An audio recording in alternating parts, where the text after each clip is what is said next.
Hola, soy Nacho Mérida y hoy me gustaría hablar del famoso punto de equilibrio y cómo afecta a los centros. Para hablar del punto de equilibrio, lo primero que tenemos que hacer es tener lo que se conoce como un flujo de caja. Un flujo de caja no es ni más ni menos que los ingresos y las salidas estimadas. Comenzamos con lo que son los gastos fijos, que son las grandes partidas y que sabemos que sí o sí vamos a tener que pagar todos los meses. Está el personal, puede estar un alquiler o una hipoteca, y luego el resto de los gastos funcionales de un centro, que podrían incluir la luz, el agua, seguros, etc. Y además tendremos unos gastos variables que estarán compuestos de todo aquello que si no trabajamos no utilizamos, como pueden ser medicamentos, como pueden ser alimentación, como pueden ser pruebas diagnósticas. Además tendremos que tener en cuenta un par de factores, como puede ser qué variación o qué crecimiento le vamos a dar y una inflación anual. Y entonces comenzamos a hacer lo que es el famoso flujo de caja. En principio aquí tenemos los gastos de personal, que aunque son fijos, les hemos repercutido la inflación del 2%, el alquiler, al cual le hemos hecho exactamente el mismo ejercicio, y los otros gastos de funcionamiento. Ya tenemos lo que se conocen como gastos de explotación fijos, que como pueden ver, pues más o menos son estables. A esto le añadimos unos variables. Los variables, por otro lado, sí que crecen más, porque crecen en función de lo que trabajemos. Así que, como se ve en este ejemplo, casi se triplican en los 2 primeros años. Esto nos da nuestro punto de equilibrio. Por otro lado, comenzamos estimando unos ingresos. Como se comprueba fácilmente, hasta el mes 17-18 no se alcanza el punto de equilibrio, que es el primer momento en que la empresa empieza a dar beneficios.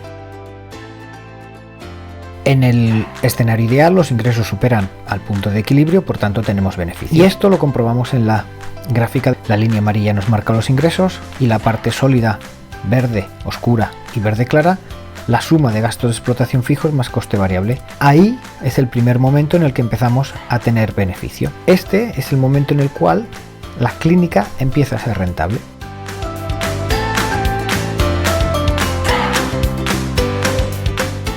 La línea azul oscuro, que es la rentabilidad, cuanto más nos alejamos del punto de equilibrio, más alta es la rentabilidad. Lo importante de cualquier negocio es que la pendiente de los ingresos sea más alta que la pendiente del punto de equilibrio.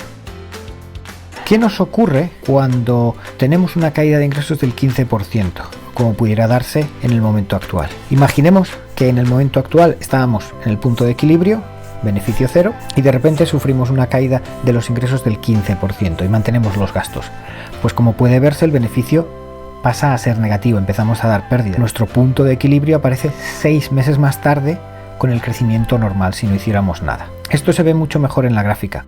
Se produce una gran caída y tardamos 6 meses o 5 meses y medio en recuperar la rentabilidad del negocio. Y si tenemos una caída del 20%, en lugar de ser 6 meses, serán 7 meses lo que se retrase la recuperación del beneficio.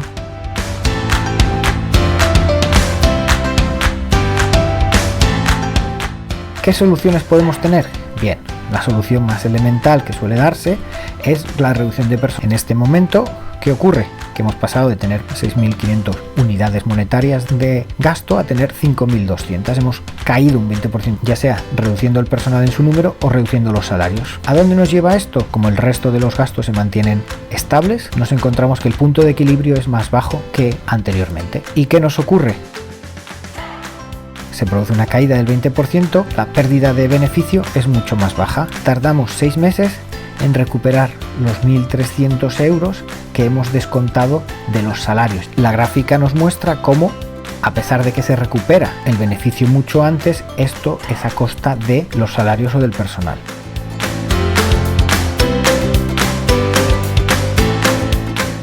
Con este ejercicio lo único que quería demostrar era que sin hacer nada se volverá en un tiempo a tener beneficio. Hay que calcular cuánto puede ser ese tiempo, hay que preparar la caja para poder soportar eso, a menos que se hagan reducciones de gastos. La única partida de gastos que puede compensar una caída de los ingresos tan alta es la de personal, pero eso conlleva unos gastos extra. Es mucho mejor quizás reunirse con el equipo, presentar los números y explicarles, puede ser una reducción de jornada hasta que se recupere los ingresos.